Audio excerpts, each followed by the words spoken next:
Okay. Lost my first slide. That's okay. So I'm going to talk about building Lion Cave, which is an HFT. And so the question is, why is somebody from a high-frequency trading firm at an advertising conference? The real reason is that I went to school with Tom, and I had no choice. The other reason is that Lion Cave is an example of data science pure play. And what I mean by that is that the vast majority of our resources go into data science. Majority of our dollars, the majority of our people are data scientists. And furthermore, our success is wholly dependent on our data science group. And if our data science group is successful, it's guaranteed that we'll be successful. So it's sort of one and the same thing. And I think that can be of interest in a broader set of domains than just high-frequency trading. So let me talk just a little bit about how stocks are bought and sold today. They're bought in a continuous two-sided auction. It's an auction just like the auction that was described earlier, but it's continuous. People are continually, say, bidding on something, and then if somebody says they want to sell, the current highest bid is the one that gets the match. So if you're, the way you might actually describe a bid is you'd say, or you can, it's two-sided, right? So you can be the equivalent of bids on the sell side are called offers. So in this example, somebody is offering to sell IBM shares, 100 of them, at that price and on INET. It used to be there was a single exchange. You still see it on TV, but it's really nothing but a TV studio. That's the New York Stock Exchange. Stock is actually traded by computers that are in nondescript buildings on the New Jersey Turnpike. And there are quite a few of those. So there are now tens of these different exchanges. INET is one that is managed by NASDAQ. Get about 100 gigabytes a day of these kinds of orders. They're very simple. Two things can happen when somebody places an order. There can be a match. There are about 30 million a day of those. About 300,000 of those are ours. But the majority of them are canceled. So at 100 gigabytes a day, we have not huge data, decent sized data. There are two keys to making money at this. The first, one way to do it is to respond quickly. The way we've chosen to do it at Lion Cave Capital is to predict prices. So is IBM about to go to $175.97 or $175.95? If you can predict that well, you can make money making markets on the exchanges. Okay. This is how we built the company. We started out with a goal to have a zero attrition company. Now we're only 6 years old and there are only 9 of us, but so far we've been successful at doing that. The first thing we do in looking for somebody is to find somebody that has solved a significant problem. And that goes back to where the Sant opened the conference with asking the right question. The only way I know how to judge whether somebody knows how to ask the right question is that they succeeded in doing that before and solved a significant problem. We look for people that are in their first job since their PhD. The belief system is that if they've changed jobs a few times, then they know how to change jobs. They're less likely to maintain zero attrition. We look for a cultural fit. One of the great joys of a small company is you can develop a unique culture. We are very fond of meat at Lion Cave. We have an industrial grade smoker. We have a top-end charcoal grill. We just bought a deep fryer, and we have a sausage maker.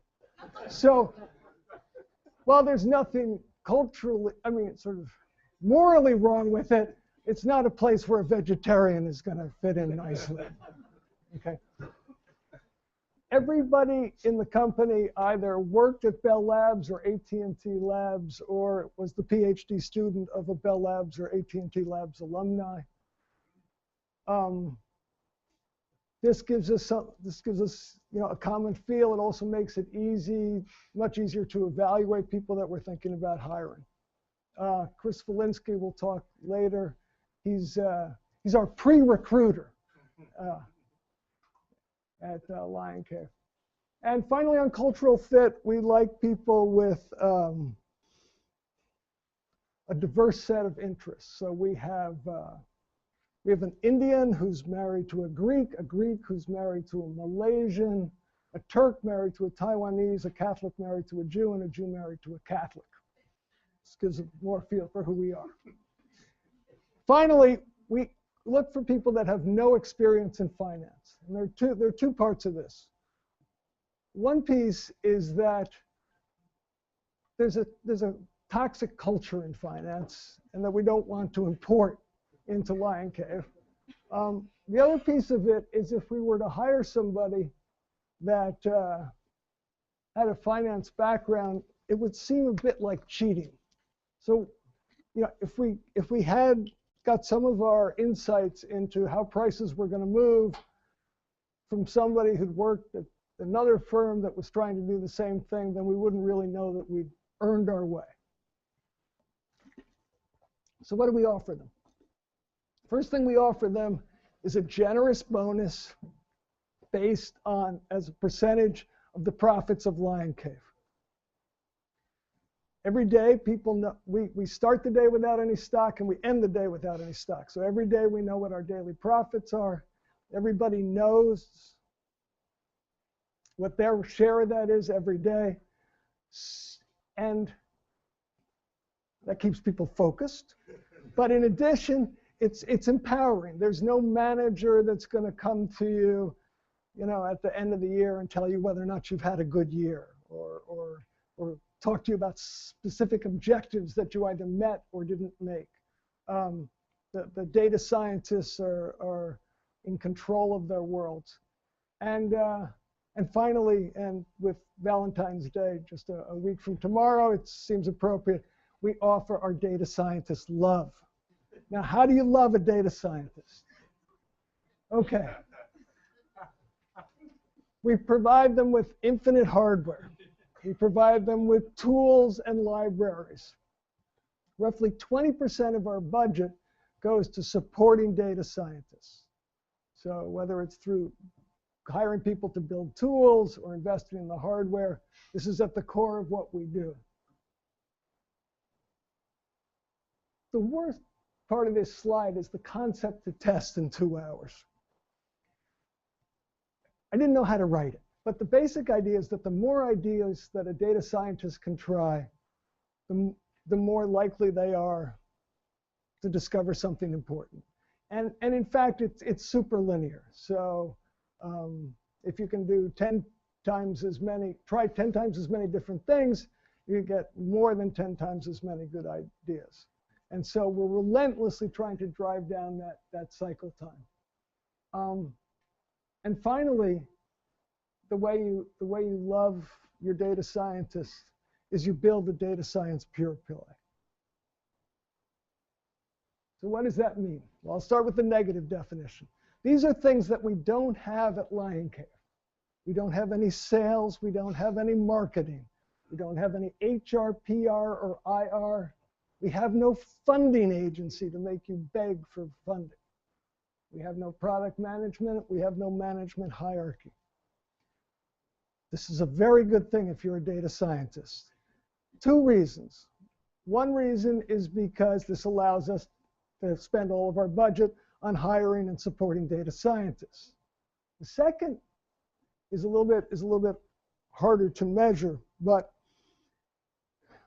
in a company where all these things are missing, data science is what we're about. The data scientists have a certain super agency, a certain swagger. They are the company. And I think because of that, It's a better place to work as a data scientist, but also makes our data scientists more effective. Finally, there's a small lie on this slide. We do have a scheduled meeting. We meet every Tuesday at 6 o'clock for a glass of scotch before we eat meat. This is the negative definition of a data science pure play. Here's the positive definition. When our data scientists outperform our competitors, we outperform our competitors. This is this one-to-one correspondence that I talked about earlier. And this makes it a data science pure play. We can't lose if our data scientists win, and vice versa. I talked at the beginning about why I was here, and in part the reason I'm here is because I'm a friend of Tom's, but also because I think there are many opportunities for data science pure plays that never existed before. And I'm here to listen to folks, to get ideas about them, and also to catch people afterwards that have ideas about doing this. And my advice to folks that are students or that have students is guide your students towards a data science pure play. And if you're thinking about starting a company, try and start one. It's a wonderful way to live. Thank you.